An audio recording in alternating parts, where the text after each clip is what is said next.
Like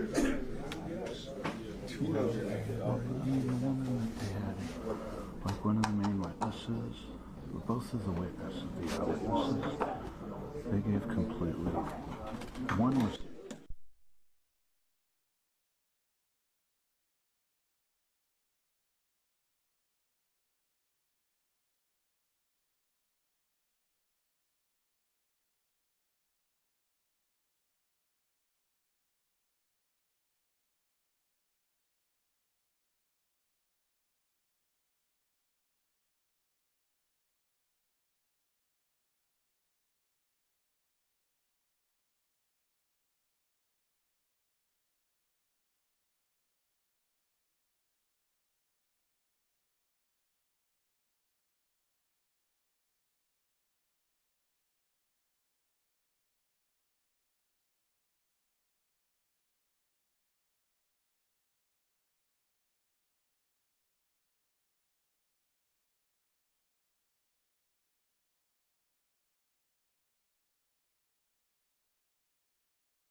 But it was overturned by the court too. There you go.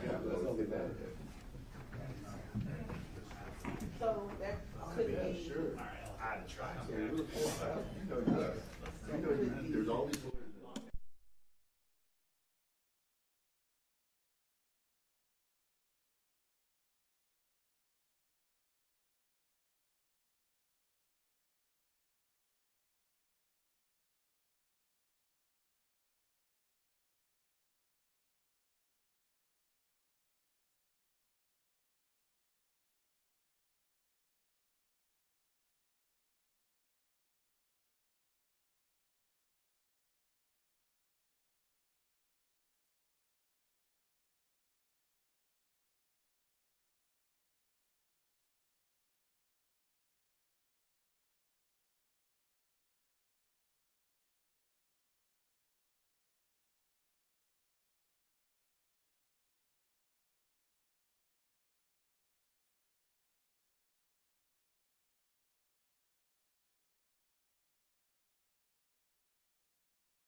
Thank you, everyone. Please be seated.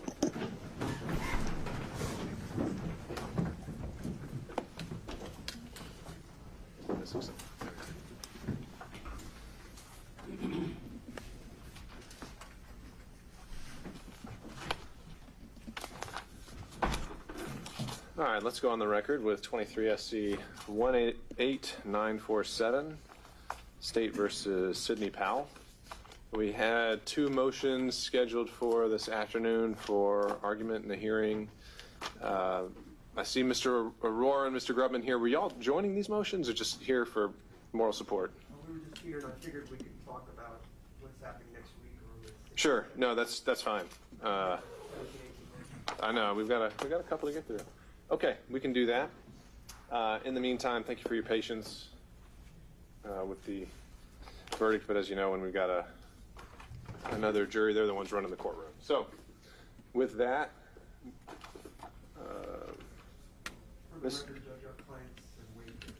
we're getting there. Well, I don't think it's your motion right now. So, just Mr. Rafferty has Ms. Powell affirmatively waived her presence at today's hearing. Yes, she has. All right, thank you, sir. And who's primarily arguing on behalf of the state today? I am, Judge. Okay, Mr. Wooten. Yes.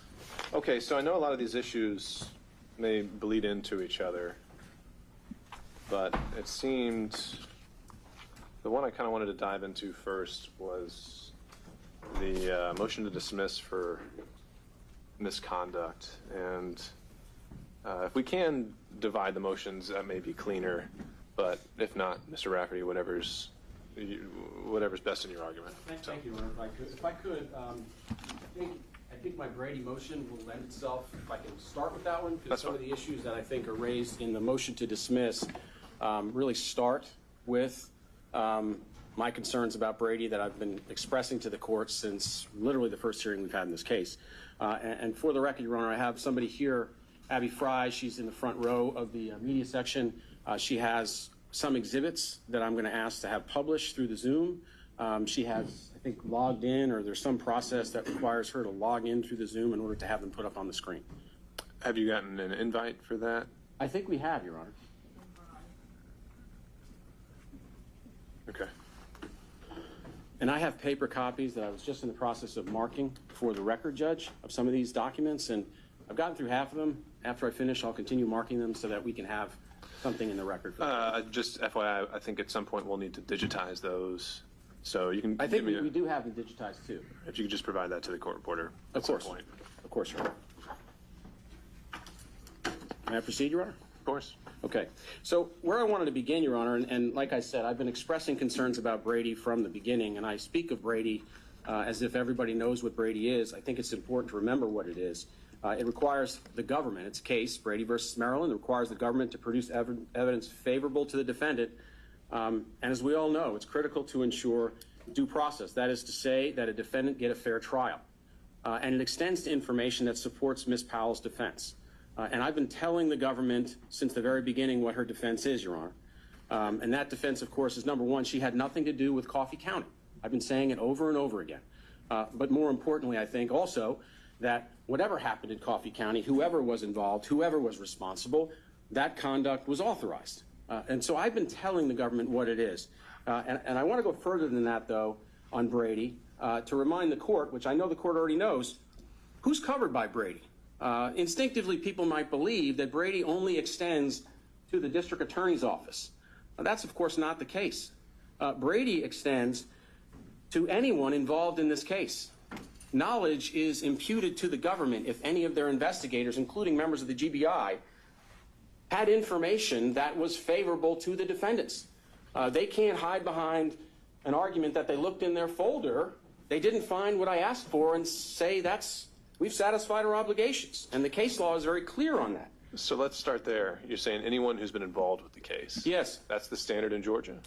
I think, Your Honor, the standard is the prosecution team is anybody who is an integral part of the team. Someone who the DA had authority over. Well, it's not even just authority, Your Honor. Anybody who participated in the case and the investigation of this case. If they have investigators out there doing work and investigators who are sharing materials with them, those individuals are part of the prosecution team. And I'm going to get to this in a moment, but we just got a GBI report that they got. I didn't get.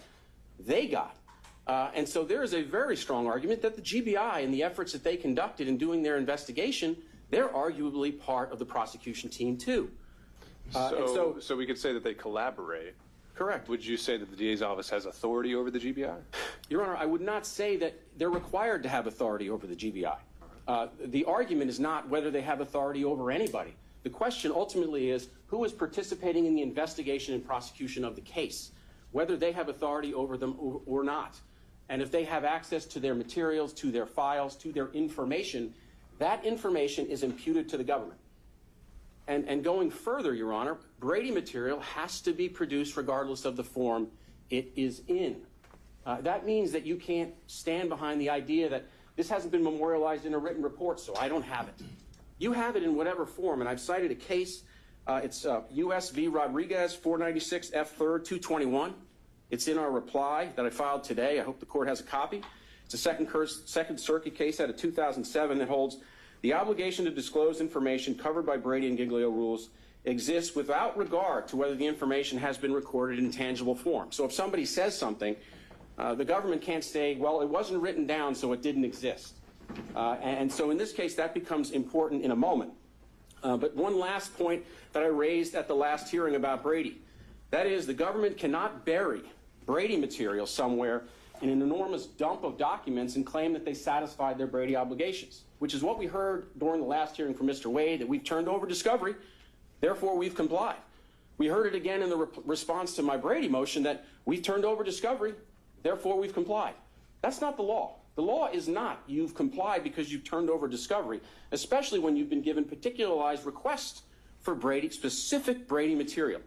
And in this case, Your Honor, I've made repeated requests, which I'll put up on the screen in a moment, in the form of a letter, in the form of emails, asking for very specific categories of documents. And the government can't say we've turned over discovery and say we've satisfied Brady, because those two things are not synonymous. Brady has to do with favorable information, and when you've been given specific requests, you have an obligation to find those things.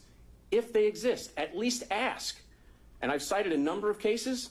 They're all on page 8 of my reply. And I'd specifically note U.S. v. Thomas, 981 F. sub 2nd, 229. And if I can just have a moment, Your Honor, I'll read the quote.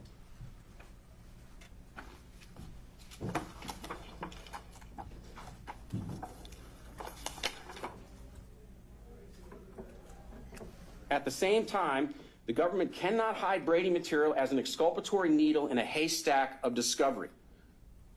And that's a case in which the decision, I believe, was reversed, because there was materials turned over for sure, but you can't argue that you've satisfied your obligations with respect to Brady by just dumping terabytes upon terabytes of documents. And so I set that foundation, Your Honor, for sort of what I have contended from the beginning is Brady. I'm not giving some blanket, give me everything favorable. I'm not doing that. I have not done that. I sent a letter from the very beginning on August 30th. I sent a letter that set forth in some detail my contentions about what Brady is, and they fall in two very large umbrellas. The first umbrella, as I've always said, is Ms. Powell had nothing to do with Coffee County. She didn't have anything to do with it. I've been contending that. I've been contending that there's evidence that shows that. So that testimony, emails, documents, other information that demonstrates that people were asked, what do you know about Ms. Powell connected to Coffee County? And they say nothing. Never talked to her, never spoke with her, never met with her. All of that information, Your Honor, I've been saying is Brady. So that's one category of information that I contend is Brady. The second is the question of authorization. And that, Your Honor, I just want to give the court an analogy for what I'm talking about. Authorization is not as simple as does some statute or rule or law say you have to go through certain steps in order to get authorization. That's not what I'm speaking of, Your Honor. What I'm speaking of is, did the individuals associated with Coffee County, in words or in substance, authorize the activities in Coffee County? And the reason why I think that's important, if I can give you an analogy. And it's a simple analogy, but it's the way I'm thinking about this, and it might help the court, it might not. The analogy is this. Suppose I have a house. Suppose I own that house. Suppose it is my house. And I have a child and a son. And my son has friends. And he has some friends I like, and he has some friends I don't like. And I have some friends of his that I don't want in my house. And I don't want them in my house, and I tell my son I don't want them in my house. I go to work one day, my son's sitting on the couch, he's got his Xbox, the doorbell rings, and who's at the door? One of those boys who I don't want in my house. I don't want him in my house. I told my son that. Now, my son is home alone. He's playing his Xbox, and one of his friends who I don't like, but he likes, comes to the door. He lets him in the house, and they play Xbox on my couch for 2 hours. I come home, I see this young man who I do not want in my house. He's not allowed to be in there. I see him in my house. I go down to the Fulton County Sheriff's Office and I say, I want this young man arrested for trespass because he was not authorized to be in my house. The fact of the matter is, Judge, the Fulton County Sheriff's Office would laugh me out. So authorization, Your Honor, is not just whether I authorized this young man to be in my house. It's whether somebody did who he believed, as a resident of that house, was authorized to let him in. So my point is, Your Honor, and what I'm trying to get you to is, when I speak of authorization, it's documents, it's materials, it's communications. Whether or not, in fact, the individuals involved were authorized, that people believed they were authorized. And there, we contend, are numerous documents and materials that lay that out. And so, as I said, I've made numerous specific requests. If we can bring up page 1 of my Brady letter, just as an example, and I have this marked and we'll send it to the court. I think you attached it to the motion, did you not? I did, Your Honor. Okay. And it's the 37, Yes. essentially almost like interrogatories. Correct. Okay. But a very specific request about the same And issues. that's where I kind of want to focus here, because I think I agree with you. As you define Brady, it makes perfect sense here. And where I'm getting held up is the process you're outlining, where if you haven't identified a specific record that you contend exists that you don't have, you've done that with the Scott Hall transcript, and I think they're working on that. But what is this? What is this process supposed to look like? It seems like you're expecting them to essentially highlight for you everything in your case. Well, actually, Judge, if I could just get to my reply, because the law makes very clear. I mean, no, this haystack argument is one that I want to look closely at. But if they're saying that, first of all, the timing of a Brady disclosure is up until the point of trial. Correct. Right? And I think Georgia law even explicitly says there's no such thing as a Brady violation until the trial is concluded. I'm just unclear about exactly how you contend this should look like over the next 2 weeks. Well, if you look on page 6, top of the page, there's a number of sites that speak to that, Your Honor. And when it speaks of Brady, and it cites the Jones v. Medlin, 302 Georgia 555, and a host of other cases. And the last sentence says very clearly, the individual prosecutor has a duty to learn of any favorable evidence known to the others acting on the government's behalf, including the police. What I'm asking, Your Honor, is I very specifically asked, and I didn't just ask for the Hall documents. We're going to get to what I also asked for when it comes to authorization. And I'll explain to you how I came to that. But very, very quickly, Your Honor, if I can just put up a couple of other documents. Did you get that? We can bring up the page 1 of my email from September 11th, which also I believe was attached, 2023. So the first letter was 30 some odd numbers, right? Then we go to page, if we go to Exhibit 2, first page, this is actually, we can go to the email, this one right here. Very narrowly pinpointing the specific request, Your Honor. So it's no longer 37, it's 3 or 4 really key items that I contend they're obligated to search for, okay? And what's important, Your Honor, is with respect to my first letter on August 30th, with respect to this email, as I laid out at the last hearing, I got no response. Nothing. Nothing.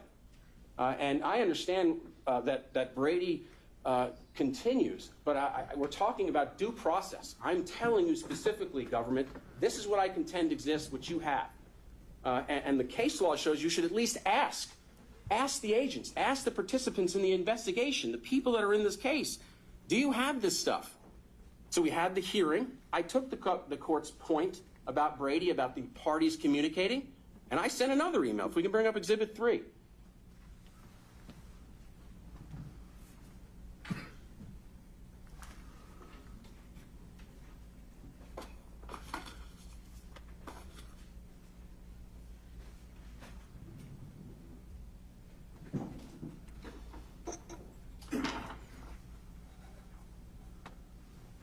And while we're bringing it up, Your Honor, I'll just read it into the record.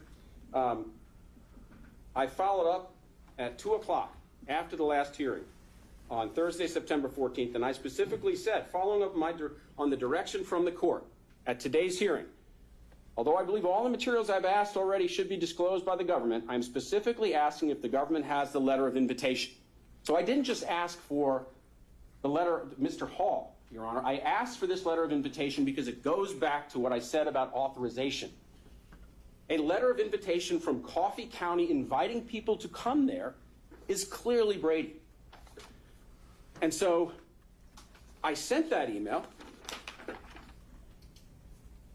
and the response I get is, we don't have this, we don't know what you're talking about, can you send us the media reports?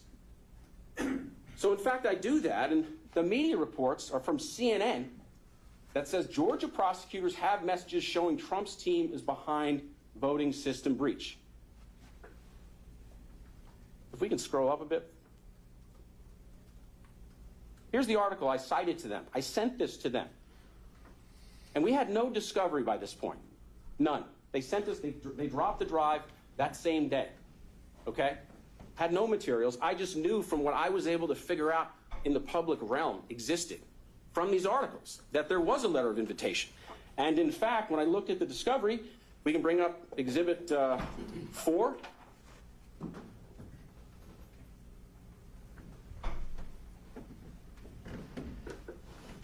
These should be the Sullivan-Strickler text messages.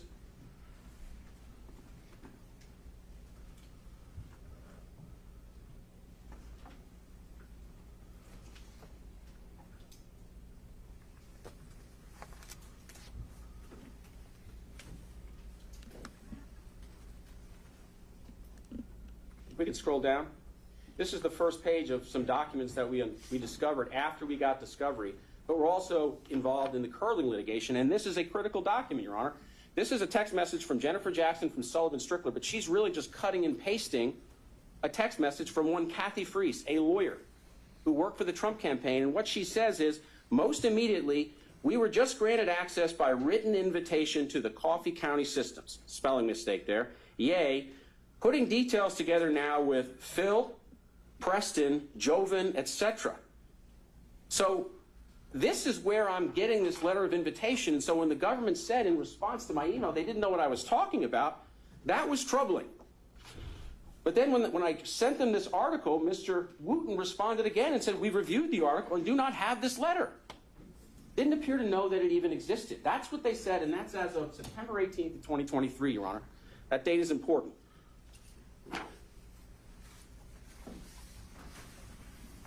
So it's important, Your Honor, because discovery has now started to be produced. And I do get the GBI report. And the GBI report was produced just 2 days ago. But before that, when they said they didn't have this letter, I went out and I actually called witnesses. And I got the letter of invitation myself. It does exist.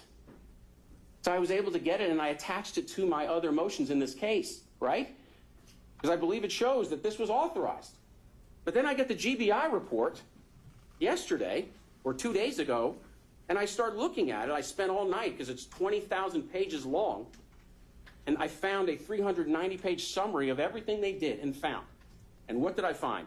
Number one, if we can bring up Exhibit 6, it shows that this investigation by the GBI has been going on for a year. August 15th of 2022, they have been digging into Coffee County. It goes on. It goes on. And what's troubling to me, Your Honor, is this. If you go through that report in some detail, and as I did, you see on page 277, the GBI, as of August 3rd of 2023, we can go to the next exhibit.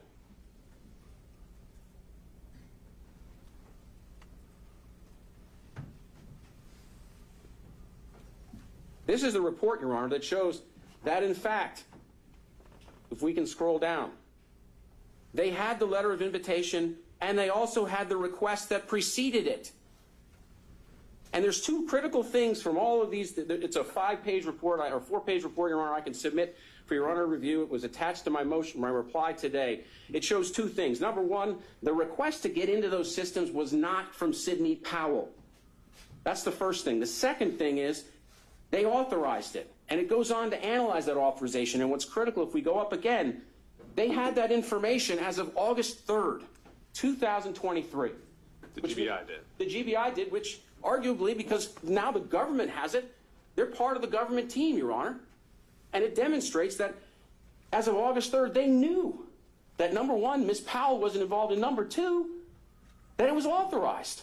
And that knowledge is imputed to this government team. So when they respond to me, and we'll go on, Exhibit 8 is, another pages from this report, page 345, from that same report, where they go through 10,000 emails that they happen to have of Misty Hampton, 10,000. Of the 10,000, they note 3,000 were between November 1st of 2020 and March 1st of 2021, and they say they found 7 emails of particular interest, Your Honor. What do they all have to deal with? Authorization provided by Misty Hampton and the fact that this individual, Preston Halliburton, submitted some requests to get there. So 10,000 emails, they find 7, all of which are exculpatory to Ms. Powell, none of which were produced to me. Instead, when I ask for these letters and for this information, I get told by the government, we don't have it. Well, in fact, they did. They did have the letter. They had it the whole time. And what's troubling about it, Your Honor, is not just that when I asked for it, they didn't produce it. What's troubling is they had it before this case was ever presented for indictment in August of 2023. And it shows that this was authorized. And that information couldn't possibly have been presented to the grand jury because the government didn't even know it existed. Now, they don't have an obligation to produce exculpatory material. I understand that before a grand jury, but they certainly have an obligation to produce the truth. And it raises questions. What law were they instructed on about authorization if Misty Hampton's letter authorized this? And it was at the request of somebody other than Ms. Powell. It's Brady, Your Honor, but it goes more. We can go to Exhibit 10.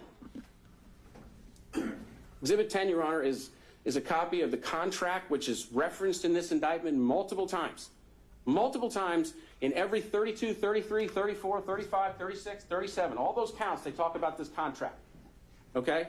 It's a contract that, number one, has nothing to do with Georgia, but which they're saying all of this stuff in Coffee counties were acted upon. That's the first thing it shows. But the second thing that it shows, which is equally... Judge, I'm going to object to publishing things that are not relevant to the motions before the court.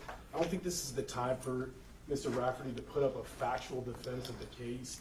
It's not appropriate and it's not relevant. We haven't, first of all, we kind of gave him some leeway. We haven't seen any of these exhibits, but I think it's gone a little bit too far. Your Honor, the original motion that I filed that they have already responded to had in it what I'm about to talk to. So they have seen this exhibit. It was buried within it. It was the metadata from the contract, which they have been talking about as evidence of her participation in this.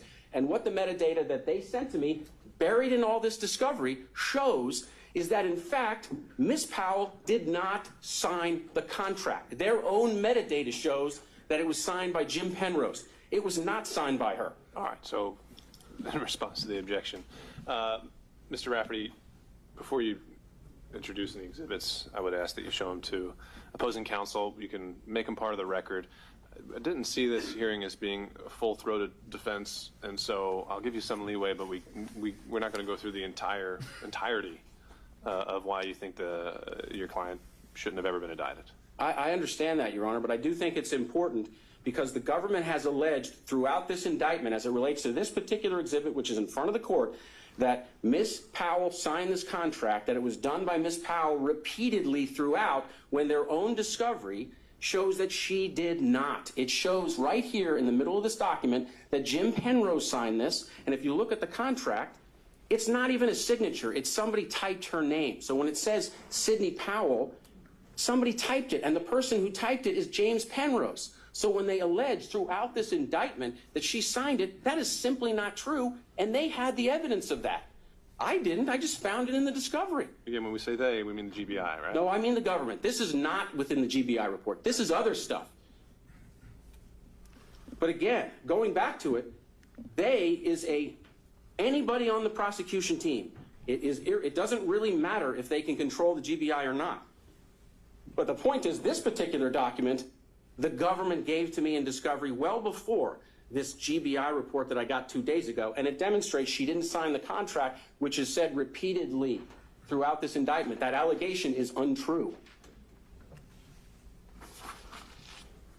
You know, we've been asking about special purpose grand jury transcripts. They've turned over Misty Hampton's grand jury transcripts. I've had a chance to look at that. It is in the motion, Your Honor. It does demonstrate Ms. Powell had nothing to do with this and that she authorized this. I have that now. You know, we have the Coffee County group texts, which are also now in discovery. They demonstrate other lawyers, Charles Bundren, Preston Halliburton, all of these people, not Sidney Powell, had nothing to do with this. Well, let's go that route. You know, I want you to list exactly what is it that you think is outstanding that you should have. Well, if the government says at the beginning, Your Honor, number one, that they have 8 terabytes of discovery, and I have maybe 2, that means there's 6 terabytes of stuff I haven't received. So that's one thing that I'm entitled to. Number 2, Your Honor, since we now know that they have access to the GBI file, what I'm also entitled to is written responses to my requests. That, you know, do you have these materials?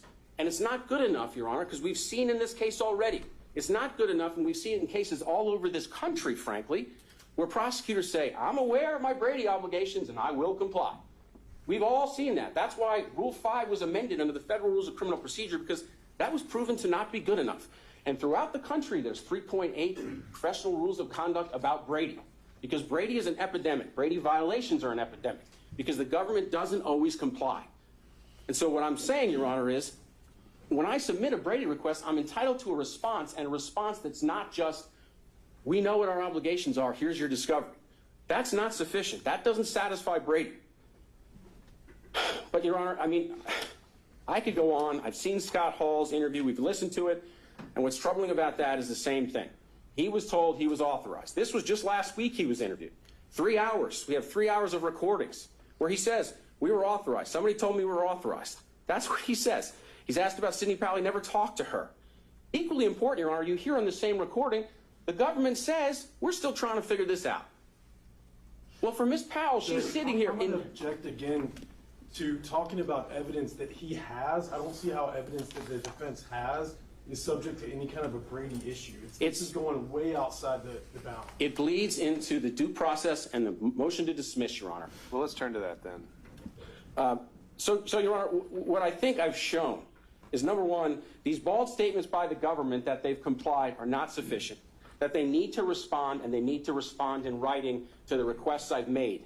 And they need to inquire of the various agencies that have helped with this investigation to find out about the very specific things that I've asked for.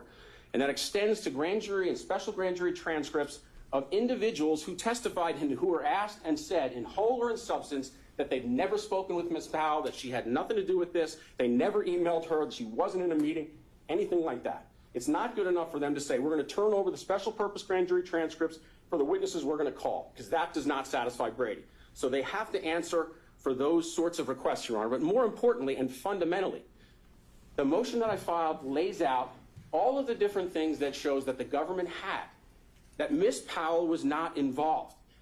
And it begs the question, how could they possibly have gotten an indictment that is based on evidence and facts if they actually presented the evidence, especially when their own emails and acknowledgments say they didn't even know some of these letters of indentations existed. Ms. Powell's role in this case depends on Coffee County and the idea that this visit was unauthorized when the record now shows it was. But it also shows she was not involved. And if the evidence was presented to this grand jury that she was involved or that it was not authorized, that testimony is necessarily false. And the indictment should be dismissed, Your Honor. That is what I'm asking for. And what is the legal authority that this court has to dismiss an indictment based on false testimony before a grand jury? The legal authority, Your Honor, begins on page 18 of my brief. Okay? The due process clause forbids the government from introducing or failing to correct testimony that it knows or reasonably should know to be false. That's the Napier versus Illinois case, 360 U.S. 264. It goes on, Your Honor, if you go on to page 19. The same principle applies to the state's presentation of evidence to the grand jury. Napier has been extended to grand jury proceedings. In other words, a due process violation ensues when a prosecutor knowingly presents perjured testimony, material in nature, to the grand jury. The state must not force a defendant to stand trial on an indictment which it knows to be based in part upon perjured testimony. And if all of the evidence that I presented, which the government Let me stop you there. So you just read from a Ninth Circuit case. That's not a Georgia case, right? It's a federal case, Your Honor. I understand that. So has the Georgia courts ever adopted this holding of the Ninth Circuit? Your Honor, not that I'm aware of. Has the 11th Circuit? Not that I'm aware of. And I think the 11th Circuit actually explicitly disavowed it. So you're asking me for something that the trial court does not have the authority to do. Well, I think the court has ultimate authority to oversee this prosecution and make certain rulings based on the evidence that's presented to it. And the evidence that I presented, which is not really responded to at all, is that the grand jury testimony that was presented must have been false. Because ultimately, the evidence that they had shows she wasn't involved in Coffee County, and to the extent that anybody did something in Coffee County, it was authorized. And they had the evidence of that, and they couldn't possibly have presented it to the grand jury because they claimed to me they didn't even know it existed. So I'm asking the court to use its authority to hold the government to its burden as it relates to Brady, but more importantly, to dismiss this case as to Ms. Powell. I've been saying it from the beginning. I've asked the government to do that. They won't do it. So I'm asking the court.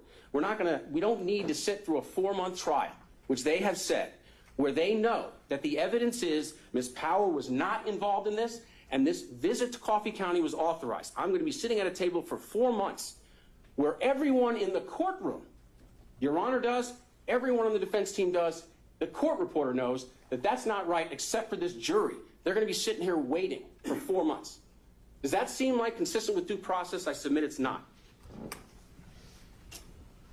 All right. Thank you, Mr. Rafferty. Mr. Wooten. Judge, I do have a PowerPoint and a couple of exhibits that I'd like to have them to give. What would happen if the subscription ever expired? I don't know. Let's have some animation. I think there's some other table.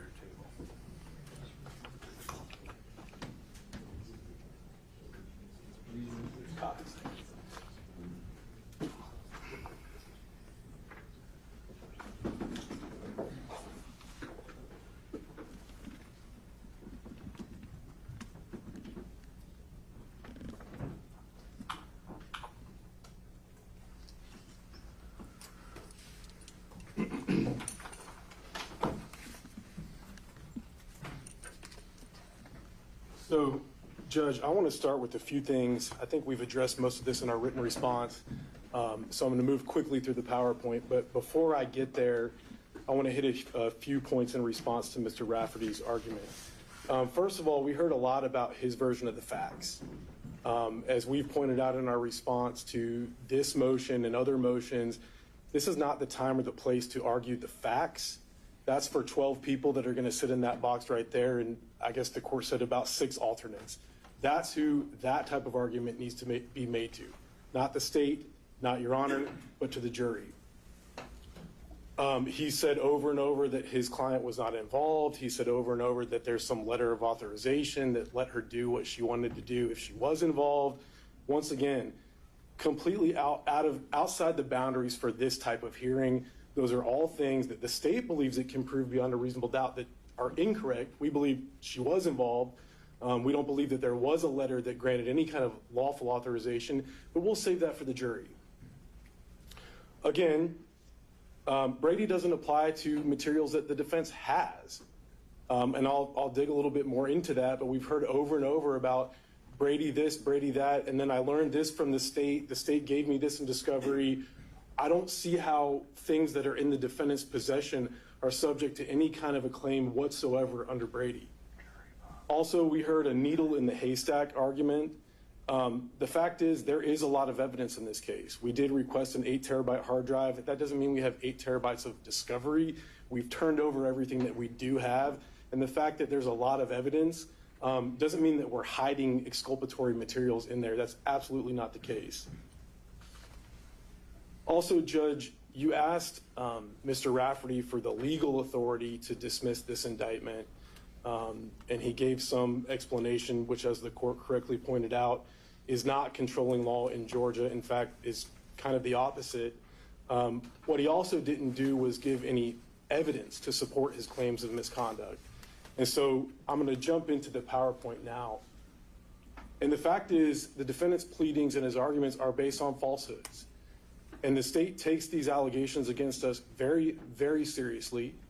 The allegation that we're withholding evidence, suppressing evidence, and that we're committing prosecutorial misconduct are outrageous. They're not true.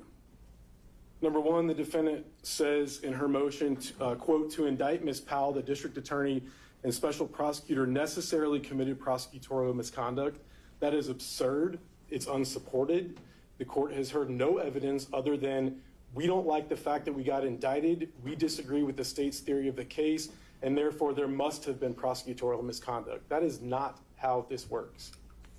Number two, quote, Sidney Powell is innocent of all charges alleged in the indictment. Because of this, the state necessarily has possession of significant evidence that exonerates her of all charges. Again, that is absurd and it's unsupported.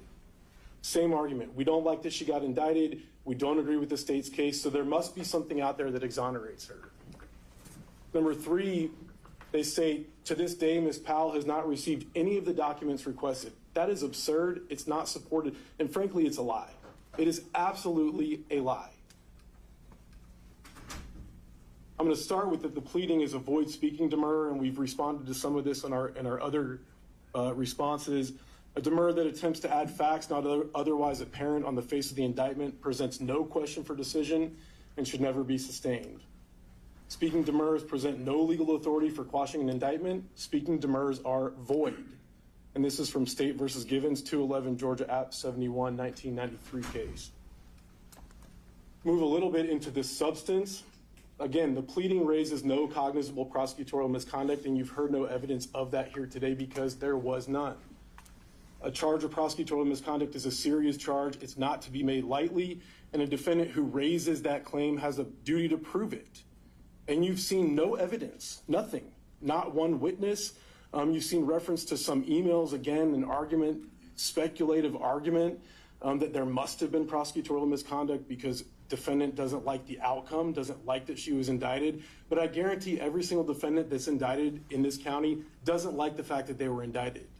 Any thoughts on this GBI report that apparently has just come up recently? Yes, Judge, and I'll touch on that a little bit later in the PowerPoint, but just so the court's aware of the facts there, we became aware of that report last Thursday. The Attorney General's office, that's who was working with the GBI on that investigation.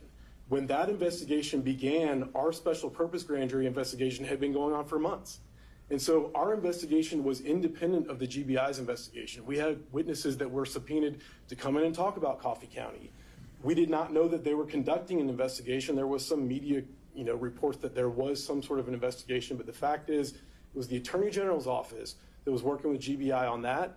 The Attorney General's office let us know on Thursday that they had this case file. I believe the case file was completed and turned over to them on Friday of last week. We picked it up on Monday of this week, and we made it available to the defendants on Tuesday of this week. So I'm not sure how we could move any more quickly than that. Were there any GBI agents participating in the special purpose grand jury's investigation or at any point in the pretrial proceedings in this case? Only to the extent that there was one or two that were witnesses to a signature match audit that was going on in Cobb County in late 2020. But that's it. They were not assisting with our investigation. Some of them did come in as fact witnesses, but had nothing to do with Coffee County. Again, I just want to hit very briefly on the fact that the defendant seeks to improperly inquire into grand jury evidence. He says that something about he wants transcripts or wants to look into the evidence that was presented to the indicting grand jury, that he doesn't like the outcome, and therefore there must have been lies told to the grand jury. That's absurd. That's absolutely absurd and not based on any evidence. And as our Supreme Court has held, that when a competent witness is sworn properly and testifies before the grand jury and where the defendant's therefore thereafter found guilty beyond a reasonable doubt, which that has not happened yet here, the sufficiency of the evidence to support the indictment is not open to question. Again, he's shown no evidence of prosecutorial misconduct because there was none. Defendant's false claim that because she was indicted and because she maintains her innocence, that the state must have misrepresented evidence and suborned perjury is one, unsupported by evidence. 2, it's offensive and it's inappropriate given the serious nature of this type of allegation. And 3, it's a frivolous use of the court's time. I'm going to move into the Brady motion. Essentially, Judge, the defendant seeks things that are not Brady material. And to quote our case law, to prevail on a Brady claim, one must show that the state possessed favorable evidence, that the defendant did not possess that evidence or could not obtain it with any reasonable degree of diligence, that the prosecution suppressed it, and that there's a reasonable probability that the outcome of a proceeding would have been different. That's coming from Waldrop v. Head, 279 Georgia 826, a 2005 case. And so I want to stop here for a second and address some of the arguments that were made. We received this list of, I think it was 30 in the letter and 37 in the motion, categories of evidence that Mr. Rafferty believes exists. We have told him that those things don't exist. We can't make evidence appear out of thin air. We're not responsible for turning over things that we do not have. The court knows that. And again, I'm just making a record here, but we can't be made to turn over things that either don't exist or that we don't have. We've turned over. Define we for this case. Judge, as the court kind of alluded to, we don't believe that GBI is under our authority here. This was an independent investigation of the Fulton County District Attorney's Office. There's no law enforcement agency that was a partner agency with us here. And so we believe that it's kind of limited to the Fulton County District Attorney's Office. There's a few areas where that might expand a little bit. There was some evidence that was obtained with regard to the Ruby Freeman incident out of Cobb County. Certainly anything that Cobb County has, I think we have a responsibility to get and turn over, and we've done that. Certainly anything that the GBI has as it relates to what they gave to us, we have a responsibility to get it and turn it over, and we've done that. Are there any other law enforcement entities, either in Georgia or nationwide, that you've identified or made requests to, or that you're trying to get their materials? No. No. And what's the one in Cobb County? Was that the sheriff's office? Cobb County Police Department. Police Department. All right. Yes, sir. And again, we've received that complete case file and we've turned it over. I also want to talk about, Judge, like I said, what we have turned over, and these have been provided to the defense. They were also attachments to our response. We turned over our first batch of discovery, as the court I'm sure remembers, in open court. I believe that was September the 14th of 2023. We turned over a second batch on September the 20th of 2023, third batch on September the 26th of 2023. So we have turned it over on an ongoing basis. We're not holding anything back. We're not hiding anything. Again, I realize this is very small, but this is one of the emails that I believe Mr. Rafferty put up related to this purported letter of authorization or letter of invitation. Again, as we pointed out in our response, we don't believe that this purported letter proves what Mr. Rafferty believes it proves. But when it was requested from us, we looked at our materials to see if we had it. We did not have it. We said, please give us the media story that you're saying references it so we can make sure. We took a look at the media story. Again, we said, we do not have it. We don't have what you're talking about. So we could not turn it over. It's not Brady material. Additionally, like I said, and this is what I referenced, this is an email showing that when we received the GBI materials on Monday, we immediately made them available to Mr. Rafferty. We're not hiding them. We're not holding anything back. We got it from the AG's office, immediately started copying it, and turned it over. Again, like we talked about, we don't believe that our Brady requirements are imputed to agencies that we have no authority over. I know that the court's familiar with that case law. Additionally, one more exhibit showing that we, as recently as 12/20 today, turned over some special purpose grand jury transcripts that we received yesterday and today. So as soon as this is coming into us, we are turning it over. Additionally, the defendant's Brady motion seeks non-discoverable attorney work product. He asked for things like our notes, like logistical scheduling communications, and we've listed kind of some of those things in our written response. But as our courts have held, attorney's work product is generally non-discoverable, non-exculpatory information, and an attorney's work product does not become discoverable simply because the opposing attorneys might find it strategically useful. Foster versus the State, 258, Georgia 736. Since much of a prosecutor's work product will not fit the definition of exculpatory evidence subject to discovery, only that that's actually exculpatory must be turned over, and we have done that. That's Waldrop versus Head, 279, Georgia 826, a 2005 case. And Judge, I can't let this go.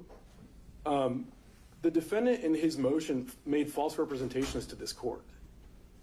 He requested, and again, this is going back to this letter of invitation, any and all evidence regarding a written letter of invitation from Coffee County officials, leadership, or representatives at Catherine Price, Rudolph Giuliani, or others granting authorization to examine voting machines. Where I kind of let off was the requirements for a Brady claim. First is that the state has it. Second is that the defendant doesn't have it. So in categorizing something as Brady material, the defense is essentially saying, we don't have it. We're entitled to it, and we don't have it. And the day that this motion was filed, another motion was filed by the defendant, same day, that attached the purported letter as an exhibit. So if the defendant had it in his possession and is saying that he doesn't have it, that it's Brady material that the state needs to turn over, that's a serious problem. Defendant has shown no evidence of a Brady violation. His false claim that because, or her false, Ms. Powell's false claim that because she maintains her innocence, the state must possess exculpatory evidence. It's unsupported by any evidence. It's a willful misrepresentation of the fact that the state has turned over all of the exculpatory evidence in its possession. That's all I have, Judge, unless you have any questions. Yeah, I want to explore the needle in a haystack authority, if you've had the ability to look into that. Essentially, if you have any thoughts about document dumps in criminal cases. We don't deal with that in all of our cases. Usually it's a little bit more manageable, but and I don't know if, I think Mr. Rafferty actually has shown that he's not afraid of the haystack. I don't know if, I think he's found all the needles as they exist, but regardless, what's the... I don't know that I found all the needles. We'll get there. There's probably more. I'll just keep looking. All right. So what to that end? Because essentially what I'm trying to figure out here is what is it exactly that I'm expected to do with this, in terms of the Brady obligations or the purported ones. Essentially, it seems like Mr. Rafferty is asking for, in effect, kind of civil interrogatories and wanting you to be able to respond to each one of them. So that's what I kind of want to put to you is what's your position on that, and to what extent does the state have an obligation to point to things within the 2 terabytes of data? Sure, Judge. I don't What legal authority suggests it one way or another? I don't have those cases in front of me, so I could provide a written response if the court wants to, but that would actually cite to authority. But I can say the state's position is that we don't have to say, hey, here's the folder of all of our worst evidence or all of your best evidence. That doesn't make any sense. We've turned over all this evidence in an organized fashion. It's not like it's one folder that has, 50,000 documents that have no titles or description or anything like that. It's organized in such a way that Mr. Rafferty can go in and find the Coffee County stuff. And so I don't think we have an obligation to narrow it down any more than what's a reasonable organization. I don't think we need to say hey, these are, our 5 worst facts. Here you go. Good luck with your case. I just don't think that that's the case, Judge. That's our position. And again, if Mr. Rafferty wants to give the court some specifics as to how it's too difficult for him to filter through the way that we've turned it over, I think it's his burden to show that. I don't know what's difficult about finding the discovery because he hasn't said specifically what the challenge is. I'll say it now, Your Honor. There are folders that say Coffee County, and there's a handful of documents in there. There are other folders that say miscellaneous documents or miscellaneous digital. And buried within there, I find something that is from Coffee County. Extensive documents, attachments that have no descriptor. They're just a number. If I click on it, wow, there it is. The metadata that I described in my argument. I just happen to have somebody else helping me look through all this stuff to find it. And I've asked for very specific things, Your Honor. I don't think it's that difficult. If I'm asking for stuff that shows Ms. Powell was not involved and this was authorized correctly, apparently, or not, those are 2 very simple categories of information which exculpate Ms. Powell. They don't even respond.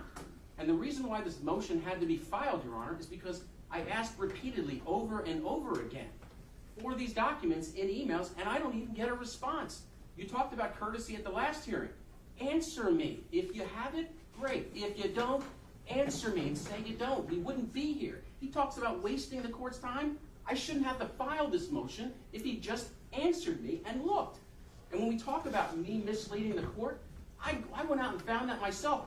He said they didn't have it when, in fact, the GBI did. And there's evidence, Your Honor, that the GBI got data from the Fulton County DA's office over a month ago. He's testified, or just argued before, that multiple witnesses testified from the GBI, so they are part of the same team. I'm going to get you, Mr. Rafferty, I'm going to get you a full chance to respond. Now I think we're getting beyond how the folders are organized. So let Mr. Wooten finish up, and then we'll be back to you. And Judge, again, I just rely on prior response. I'd need to hear specifics about what's difficult to navigate. And again, we don't believe that we have to pinpoint, these are the 5 best files, these are the 5 worst files, and here's your defense. We don't believe that that's our job. We haven't hidden anything anywhere. It's been turned over. It's a lot of discovery. But that doesn't make it a needle in the haystack situation. Okay. Anything else, Mr. Wooten? No, Your Honor. All right, Mr. Rafferty. Thank you, Your Honor. What I was going to say with respect to the argument about who's a member of the prosecution team, my co-counsels have cited for me a case. It is irrelevant that a police agency may have possessed the favorable evidence without knowledge of the prosecutor. The law places the responsibility and ultimate burden on the prosecutor for the failure to provide the favorable evidence to the defendant if any part of the prosecution team possessed and suppressed the favorable evidence. That's Kyles v. Whitley, which we've all seen, which is also cited to Head v. Strickland, 277 Georgia 403, 2003. What is that, 95? 2003. 2003, okay. 2003, Your Honor. And the point of this is, he's now said that there were witnesses from the GBI that participated in this that may have actually testified in some capacity. They were clearly part of the team. My co-counsels have indicated new media reports are showing that the GBI got data from the Fulton County DA's office. So they're sharing data. They're clearly part of the prosecution team. So it's irrelevant, as I said before, whether the DA's office has ultimate authority. A U.S. Attorney's office does not have authority over the FBI. The FBI and the U.S. Attorney's office work together on a case. The U.S. Attorney's office is held to the responsibility of what the FBI possesses. Similarly here, the DA's office clearly, by his own admission, worked with the DA's office on some level. They're part of that team. They possess this information. He's obligated to turn it over. And what I pointed to, Your Honor, is just one example. There are other documents that I can cite to. I can show you where it's just a number. It's a PDF that just happens to appear. If I click on it and look through it, I see that's what it is. I see it's a document that's relevant to Coffee County. It doesn't even appear in the folder that says Coffee County. So it is a needle in the haystack that I found. The metadata is a needle in the haystack. And I made clear repeatedly the defense in this case, what it is. And again, we would not be here if they would just simply answer, we don't have that, and answer after you do a meaningful look. Mr. Wooten responded to my email within a few hours saying, I can't find it in my folder, so we don't have it. But that doesn't satisfy your obligation. What you have to do is actually go see if it exists. Because if they had, they would have known before they got the indictment that a letter of invitation existed. Because it existed in the GBI's file as of August 3rd of 2023, before the indictment was ever returned in this case. And it is not just the letter. There's multiple communications that are referenced in there. There's the individual that was responsible for asking for it. There's emails back and forth. In fact, there's an individual who's the head of the Board of Elections from Coffee County who was copied on some of this. So this is favorable stuff. Very favorable and exculpatory to Ms. Powell that I asked for. And they said it doesn't exist when in fact it did. And so, I mean, I'm at a loss here, Your Honor. As I said, we're going to be sitting here for 4 months trying a case where there's all this evidence that they have that they know Ms. Powell wasn't involved. There's text messaging, communications, documents, all of which show the same thing. And their response is simply, well, it's a speaking demurrer, so we'll see what happens at trial. Is that really the way justice is supposed to work? I mean, we are parties to this litigation. You are the judge, and you call balls and strikes. And ultimately, you have authority as a judge to decide things here about whether this case should go forward and what testimony was offered. And to look at what I presented and think about what evidence must have been before the grand jury that can't possibly be true. And so I just reiterate my arguments, Your Honor, and I'd ask the court, number one, order the government to respond to Brady in writing, specifically, to make a meaningful look, but also to dismiss this case, Your Honor. I submit that due process demands it.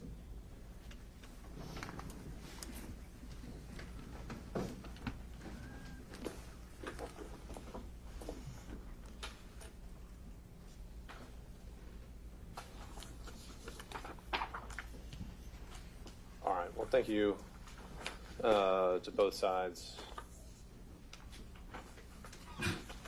for being flexible today as we make our way through these motions. So I think it's safe to say that both sides vigorously believe in the strength of their case. And I don't think there's any denying that. And assuming without deciding that the state's case survives the other pretrial motions, when two sides believe that, that's why we have our jury trial system. I think we'll get to the Brady issues, because obviously I think in a perfect world, everything gets turned over in one batch all at once, and then we can just focus on interviewing witnesses and stickering our exhibits. But I think the reality is we've known, anyone who's tried a case, is that things ebb and flow, and certainly in a case as complicated as this one, discovery can be a evolving thing. So I think at a minimum, at this point, the defense motion to dismiss an indictment. Obviously, Mr. Rafferty is put forth what I would think be a thorough and presentation of what he intends to argue. It's got his exhibits, but in terms of where we are procedurally, that continues to be my focus here. And there's a Ninth Circuit case that applies this to grand jury proceedings. There's nothing in Georgia, and there's nothing even in the 11th Circuit as persuasive authority. And the idea, what we saw in the Olson case, which we've already talked about from our previous hearings, is that dismissing an indictment is also something where you have to show prejudice. It's something that's not done lightly, and it has to be something that's done with a concrete reason. And just purely on procedural grounds, I don't believe that this motion to dismiss for misconduct, and is it pronounced Napu or Napu? I don't know. But I don't see that as clearing just the procedural bar of being something that's under the court's authority. Because this isn't something where, as the Constitution says, it's the jury's role to decide contested issues. And I believe if the state wanted to, they could have sat here and we could have a preliminary trial that would last weeks as well. But that's not what we want to do. And certainly, I can sympathize with the idea that someone who vigorously contests and believes in their innocence doesn't want to have to sit through a long trial. But that is the state's right to do. I can limit it in certain ways if there's a 403 cumulative issue, but that's simply the process as it stands. So when it comes to the Brady issue, though, it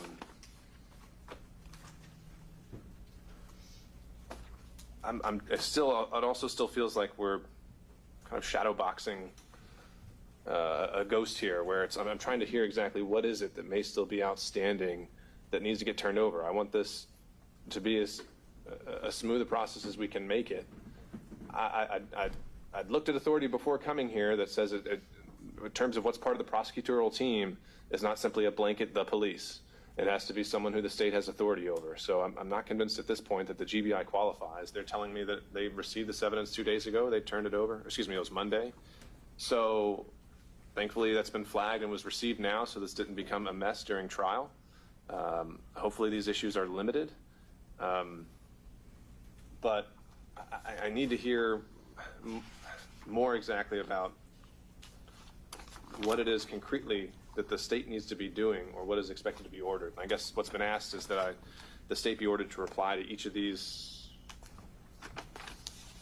37 questions, or some iteration of how they remain. I'll take a look at the case law presented in there, and so certainly the intent at the last hearing was that yes, it would be nice if the state could point to some of these issues and answer some of these questions, but ultimately what's nice is not necessarily what's required. So if I can just be heard, yes, sir.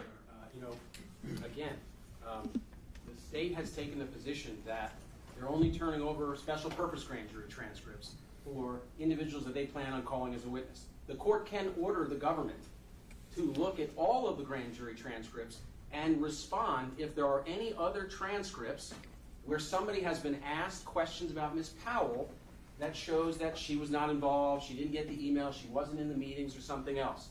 They can do that.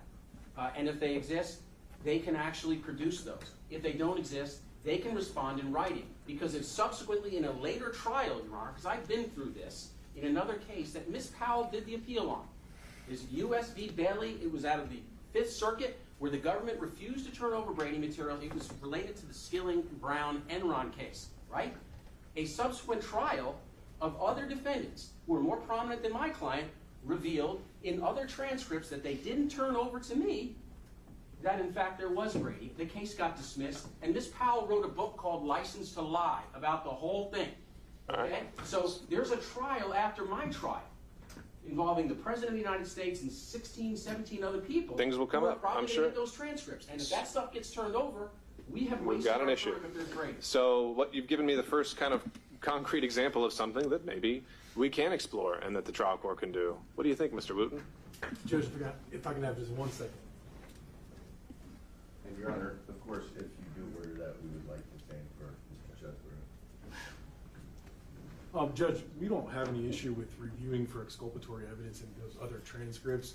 I believe we have done that to some extent, but we could take another look to make sure and turn over that anything that tends to be exculpatory.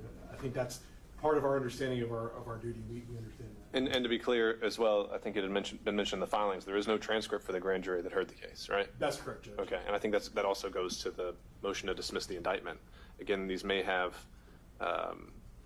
something that is viable federally, but there's not even a transcript for the court to review, which is what the defense requested in its original motion. So I think that's another reason.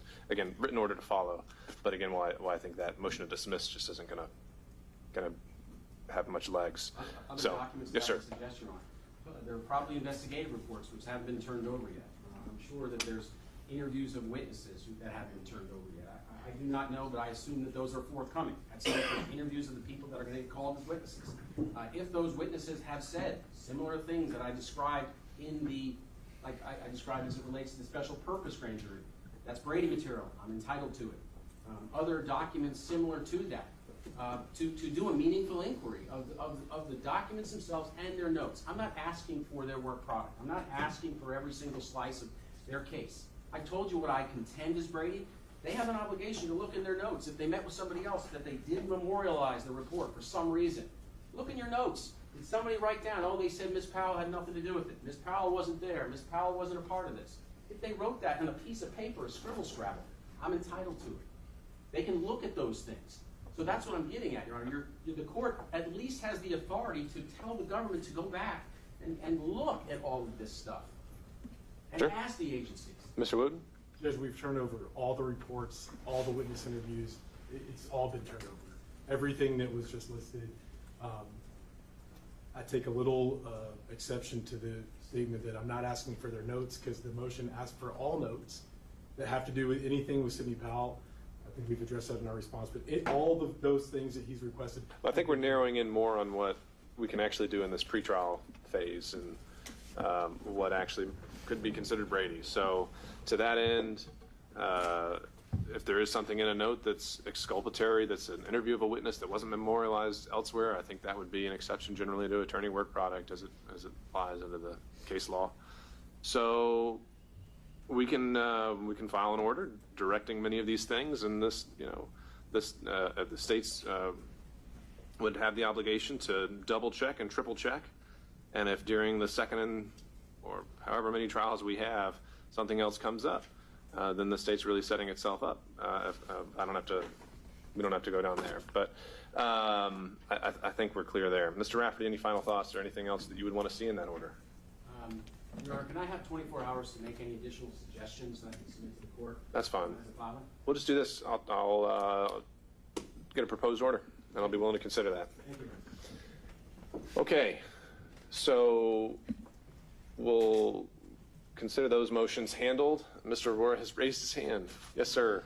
Judge, the government filed the notice and reservation of rights to discovery on September 27th, and you said that opened up the door. So we've talked about they turned over everything. I think you said the special grand jury witnesses now need to be turned over based on what they filed. So I just need to know on the record, have they given us all the special grand jury is sort of hinted that they may have to based on their reservation of rights? Well, I may not have been too clear on that. That was at the case management hearing you're referencing? Yes, Your Honor. Right. I don't think I really jumped in and issued any kind of order or ruling based on some of those motions that have been filed in response.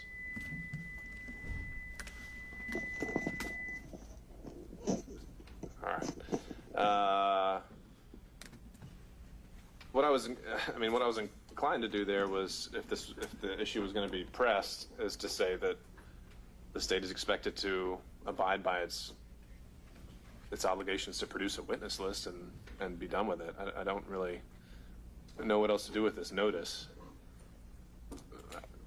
Mr. Wooten, do you want to add more to that than what we went into at the case management hearing? No, Judge, rely on what we stated at the last hearing. Again, it's just part of, we filed that, as we do in many cases, just to make it part of the record in case there were something to come up on. Yeah, I don't think it's a creature of our discovery statute, Mr. Aurora, so I don't know how to dismiss a notice, but I don't think it's something that really has any legal viability. We'll address it as it comes up. And I get that, but they're saying that anything that's in the discovery, as we talked about, that's not part of this. And so from the 20th, we then sort of hinted that it could be the 10-day rule, what have you.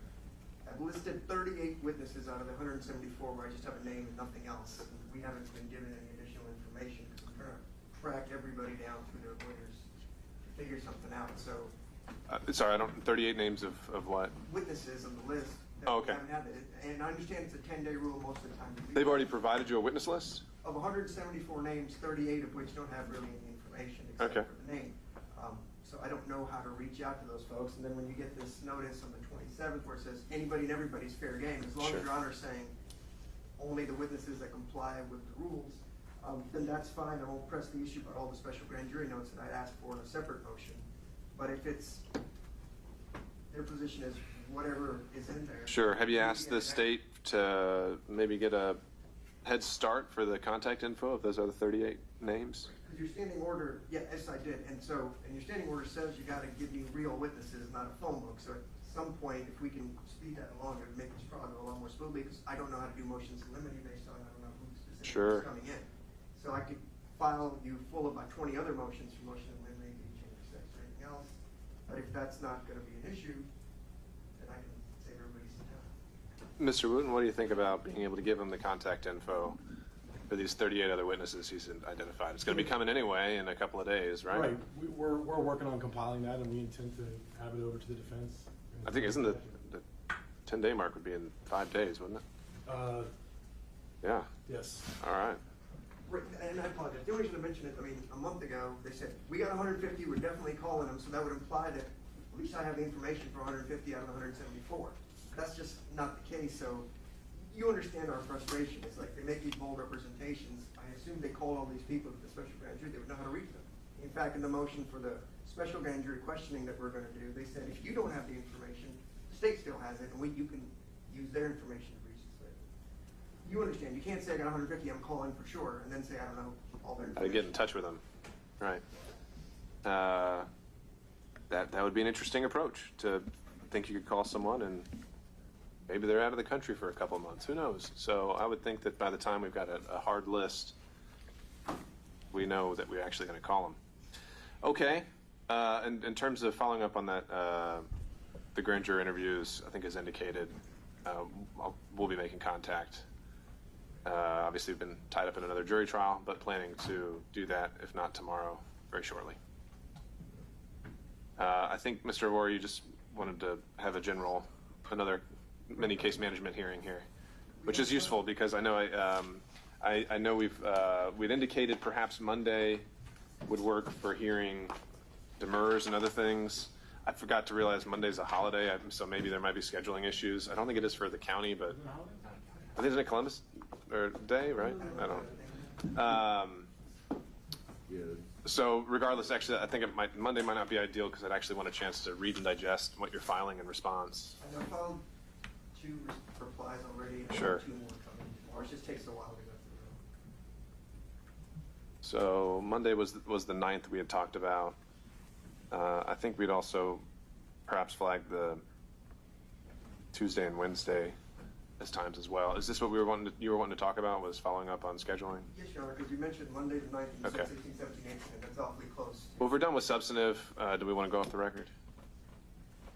Okay, all right, so we'll be off the record. And so just talking scheduling, yeah, the 9th is close, so can we look at the 10th and 11th alternatively? That's fine, Your Honor. Okay, It will be ready whenever Your Honor. all right, and then we'll figure out, I think we already had some of the other defendants coming in the morning on Tuesday, so perhaps Tuesday afternoon would work. What else? It's a great question. I didn't have to write it, so I was leaving that on you. Monday? Maybe Monday. Okay.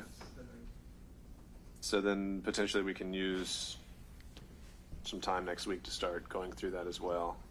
So how about this? Let's flag the 10th and the 11th, just the afternoons. Is that 1:30 or? Yeah, I think let's do 1:30. So we'll note we need to get through the questionnaire because we need to start getting those printed. Which motion would you like first? Or you just want to issue an order like you did last time? Yeah, no, I'll end up issuing an order. I think the ones I definitely will need and want to explore with you all would be the focus on the RICO demurs. So I don't know if we want to do all that on the same day. Maybe we'll divide them up. Let me take a look at again how many different ones we have. I think every one of them has been adopted by Mr. Rafferty, right? Yes, sir. Okay. And I think the other, I'm sorry I'm sitting, I'm just trying to talk That's to the fine. microphone. I think the other lawyers did it too, and some asked if their angle can be argued. I think you said no, some of the. I just don't think we have the time.